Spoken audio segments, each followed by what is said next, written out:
The Decent Home Standard currently applies to social housing, and private rented sector has its own set of criteria at the moment by which the condition of a property is assessed. So, for example, you have the Housing Health and Safety Rating System. You've got the Homes Fit for Human Habitation on the private rented sector. But within the social sector, there's this additional kind of set of standards that the government believes has significantly improved the quality of social housing, and therefore, if it worked in the social housing sector, it's going to work in the private rented sector.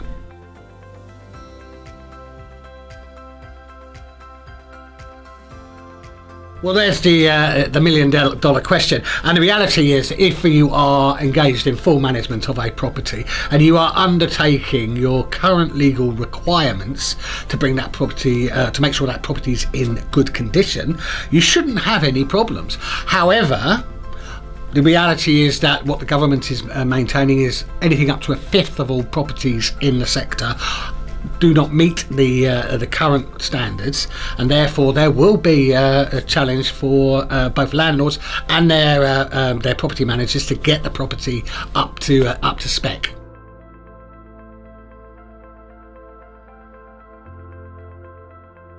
Again, with the whole of the renters reform package, we've been led to believe that the government wants to bring this in, despite whatever the various rumours that have been going on recently. There is a commitment to bring this in, and my understanding from the consultations that I've been involved with, that the Decent Home Standard as part of a property portal is a key part of the government's strategy for implementing this, along with, of course, introducing redress and ombudsman type services for landlords and for this sort of thing. So what we are looking at is hopefully the government getting out something early next year, getting that into legislation as quickly as possible for a government to do so, and then for them to go out and make it reality.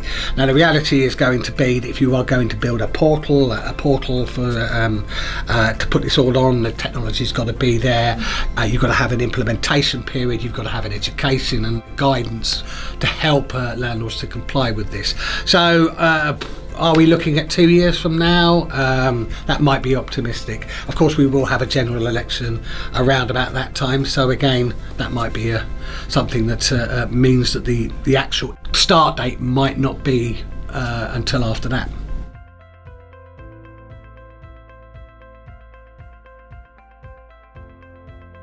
I think we are looking at, if the government is wanting to meet its ambitions to have a majority of the vast majority of properties up to a decent home standard, and of course with their environmental targets that they've got to meet, because one of the decent home standard is about having a warm home. We all know about the energy crisis at the moment, the cost of living crisis. They're all interlinked, and it is going to mean that landlords are going to have to find monies and time and effort to actually get this up to speed.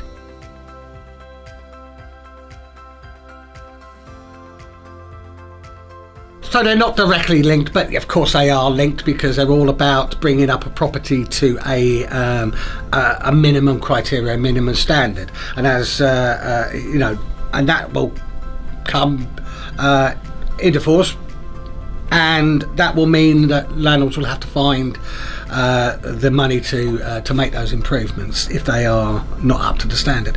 Now, in terms of enforcement, now that's the $1 million question again, in the sense that as part of our response to the consultation, one of the advantages of the approach that the government appear to be wanting to do is that if they have a portal, if they have a sort of register, there will be a certain amount of information that can either be pre-populated into that portal or can be provided by the the landlord. So, for example, EPC certificates could link directly into the system.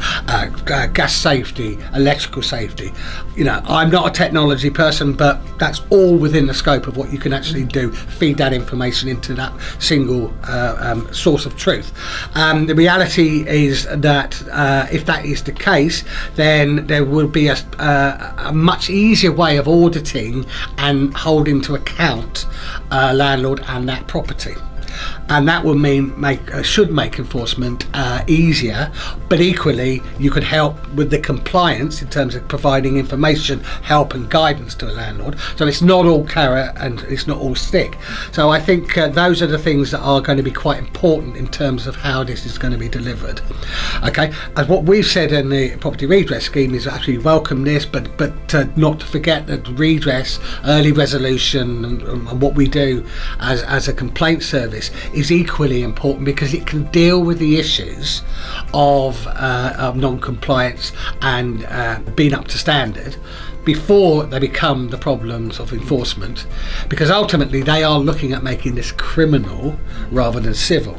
So that if you breach these standards, you could end up with a criminal record, as well as a big fine and a banning order, or even rent repayment should be part of the regime. So this is very, very serious and concerning for a landlord. I wouldn't worry in terms of that this is going to be impossible to do, but you should be concerned on how you're going to deliver the what's required. As with anything, as being an agent, you are acting as de facto the landlord.